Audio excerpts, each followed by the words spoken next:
47/11/2024 এই মামলায় শহীদ আলিফ ভাইয়ের বড় ভাই যে মামলাটা দায়ের করেছেন ওই মামলার সর্বোচ্চ সেকশন বিস্ফোরক আইনের মামলা ছিল। এই মামলায় আজকে যার নামে মোট 116 জন আসামি ছিল।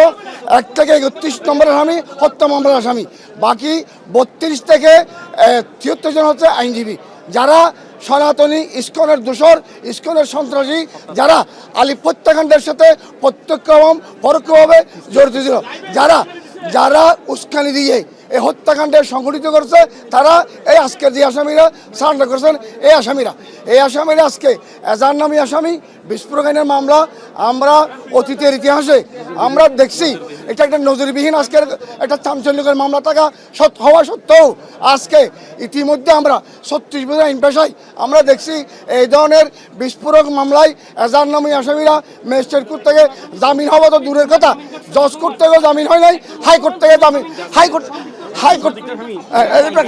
হাইকোর্ট থেকে জামিন পেয়েছে। কিন্তু আজকে কোন অদৃশ্য কারণে আমরা যেহেতু বিস্ফোরক আইনের মামলা, এই মামলায় একটা বিশেষ ক্ষমতার মামলা হওয়া সত্ত্বেও বিজ্ঞ আদালত আমাদের বক্তব্য শোনার পর কী কারণে উনি আজকের সিএস পর্যন্ত 63 জন আসামিকে জামিন মঞ্জুর করেছেন। আমরা এই শহীদের রক্তে শহীদ আলিফ ভাইয়ের হত্যাকারীদের জামিন দেওয়াটা আমাদের হৃদয়ে রক্তকরণ হচ্ছে। আমরা এই ধরনের আদেশে আমরা বিক্ষুব্ধ। এবং আরেকটা মামলায় 43/11 আরেকজন এজার নামী আসামি ও যা পুলিশের মামলা, যে মামলাটা পুলিশ দায়ী করেছেন, পুলিশ এই আসামির বিরুদ্ধে সুনির্দিষ্ট এবং প্রমাণ পাওয়ার কারণে ওকে এজারের নাম দিয়েছে।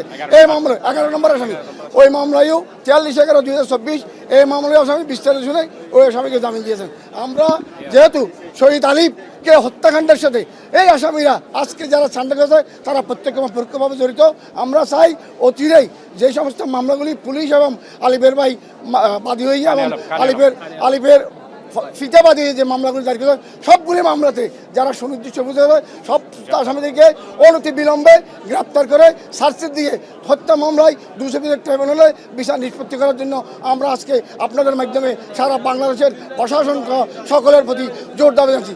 ইতিমধ্যে আমরা দেখতে পাচ্ছি হত্যা মামলায় মাত্র 11 জন আসামি গ্রেপ্তার করা হয়েছে, কিন্তু 31 জন আসামি ভিডিও ফুটেজ থেকে পুলিশ শনাক্ত করেছে। কী কারণে, কোন উদ্দেশ্য কারণে, কোন রহস্যজনক কারণে ইতিমধ্যে বাকি আসামিদেরকে গ্রেপ্তার করা হচ্ছে না, মামলার ধীরগতি চলতেছে। আমাদের দাবি হচ্ছে আলিফ হত্যাকারী যারা এজার নামী আসামি এবং যারা অজ্ঞাত আসামি সবাইকে গ্রেপ্তার করে দ্রুত আমরা সার্চি দিয়ে 200 ট্রাইব্যুনাল মামলায় দ্রুত নিষ্পত্তি করে এই মামলায় যারা আসামি তাদেরকে দ্রুত ফাঁসি দেওয়ার জন্য আমরা জোর দাবি জানাচ্ছি।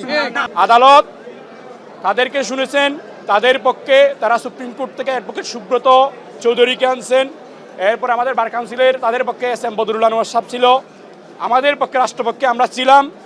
আদালত উভয় পক্ষে শুনছেন, শুনে আমরা আদালতকে বলেছি যেহেতু এখানে বিস্ফোরক দ্রব্য আইনের 3 ও 4 ধারা আছে, সুতরাং বিস্ফোরক দ্রব্যের 3 ও 4 ধারা এটা নন ভেলেবল। এবং আদালতকেও বলেছি যে সকল আইনজীবী ইতিমধ্যে সারা বাংলাদেশে অপরাধ কর্মে জড়িত তাদেরকে হাজতে পাঠানো হয়েছে। আপনারা জানেন সুপ্রিম কোর্ট বারের সাবেক সভাপতি দুলাল ফকির কিন্তু বর্তমানে জেল হাজতে, এবং খুলনায় এক বারের সভাপতি সেক্রেটারি সহ 4 জন আইনজীবী যারা অর্থ আত্মসাৎ সহ বিভিন্ন অপরাধে জড়িত তাদেরকে আইনজীবী নয় অপরাধী হিসেবে বিবেচনা করে তাদেরকে আদালত হাজতে পাঠাইছে, তারা হাজতে আছে।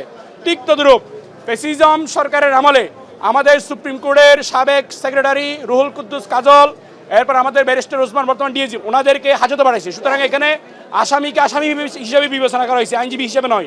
আমরা বলেছি আইনজীবী হিসেবে নয়, আসামি হিসেবে বিবেচনা করে তাদেরকে হাজতে পাঠানোর জন্য আদালত একটা নজিরবিহীন ইতিহাস সৃষ্টি করে তাদেরকে বিস্ফোরক দ্রব্য আইনের 3 ও 4 ধারা থাকা সত্ত্বেও তাদেরকে জামিন দিয়েছে। আমরা এই জামিনের প্রতি তীব্র নিন্দা জানাচ্ছি এবং আমরা এই অর্ডারের প্রতি আমরা বিক্ষুব্ধ।